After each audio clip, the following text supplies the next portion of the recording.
Achieve this stunning concrete using ColorWave Concrete Paver Stain. In black color. Step 1. Surface preparation. Mix 4 ounces of Proclean degreaser with 1 gallon of water. Shake the gallon of degreaser until mixed. Pour into pressure washer soap tank. Pressure wash pavers with Proclean degreaser. Use a scrub brush to remove stubborn dirt. Mop up or use wet dry vac to pick up residue. Rinse surface with water until there's no more residue. Allow concrete to dry completely. Step 2. Preparation. Assemble the sprayer and remove all filters. Shake ColorWave before pouring in the sprayer.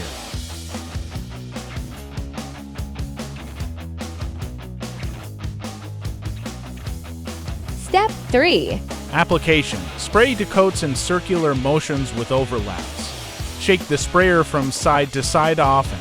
Allow to dry 8 hours between coats. Before. After. This is what it looks like when stained. The color will pop when sealer is applied. Step 4. Seal and protect finish. Apply to thin coats of sealer.